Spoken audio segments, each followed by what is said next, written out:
Hello, welcome to your academy. At your academy, we have been dealing with the general prologue by Geoffrey Chaucer. So far, we have dealt with quite a number of portraits from the general prologue. If you want to watch a lecture on any of the characters or portraits from the general prologue, you can check out this link. It will take you to the playlist section of the general prologue, and there you can find the lectures on all the portraits of the general prologue. Today in this lecture, we will deal with Ploughman. Ploughman is one of the three significant portraits from the prologue, the other two being that of Knight and the Parson. Many critics have put these three portraits or characters together because these three portraits or these three characters represent three important or significant aspects of life. For example, Knight, he fights for the security of the people.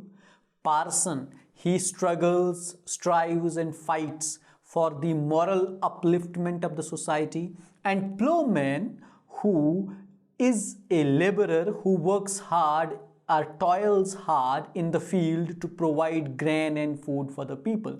So these three portraits are the most significant characters in the society, are part of the society.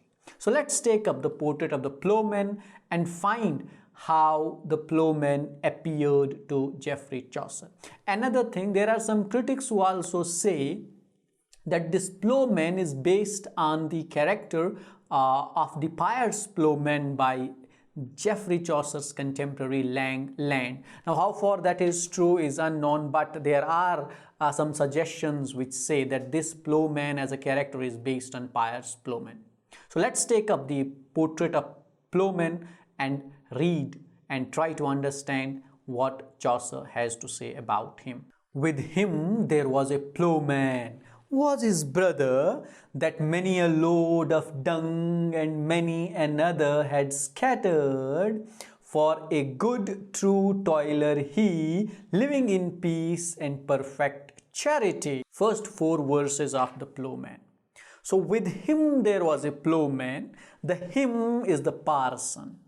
The parson's portrait precedes the portrait of the ploughman, and he uses this third person pronoun, objective pronoun. So this tells us that he must be the brother of the parson, and he also tells us that he is his brother, and he is a very hard working person, hard toiling person who works in the fields with dung and with mud and with other things.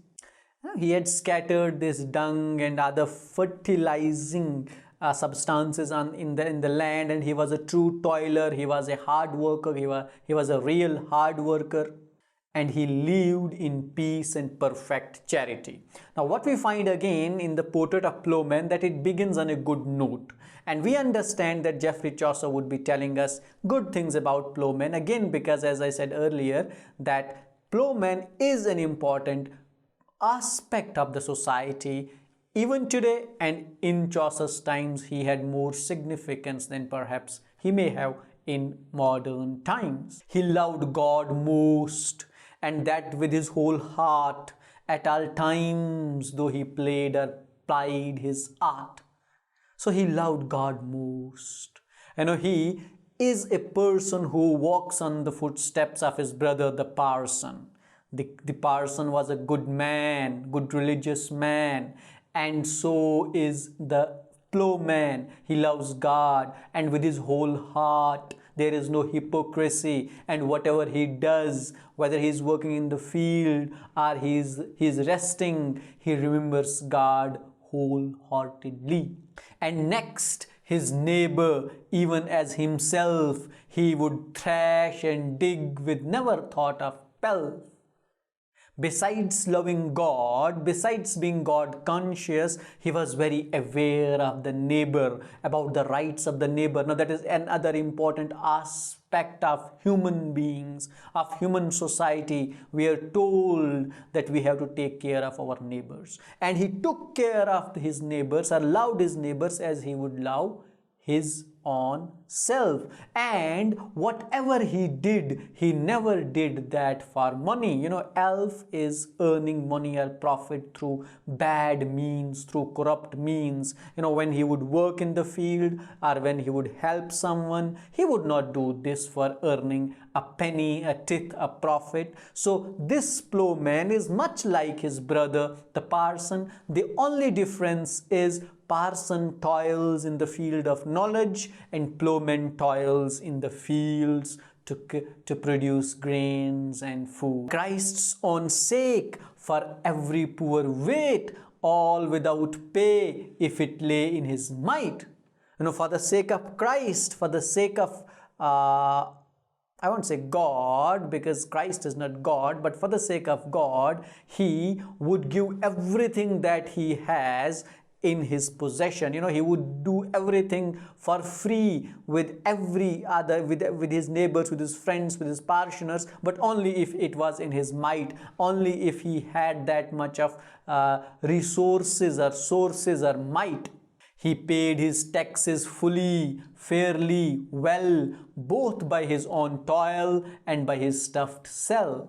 He was a taxpayer, he was an honest taxpayer. So what we find here is that the plowman is a good man in every sense of the word. He is not a cheater, he is not a corrupt man, he is hardworking, he toils hard, he is honest, he is dedicated, he is God-fearing, he is God-loving. In a tabard, he rode upon a mare, and when he came to the tabard, he came on a horse. Mare is usually a horse which is hardly 3 or 4 years of old. So he rode a mare as he was going to tabard. Now again, what we are told about the plowman, we are not told about his dress, about his attire, about his physical appearance. Much of the focus, like that of parson, is on his work, on his deeds, on his character. About parson also, we do not know much about his physical description or his attire. So is the case with the plowman, because the focus of the narrator was on their traits, on their characters, on their fundamentals. So that was the portrait of plowman. Again, repeating at the end, one amongst the 3 most significant portraits from the general prologue, besides that of knight and parson. That is all we have at your academy for today. I hope that this lecture was helpful for you and you were able to understand the portrait of the plowman.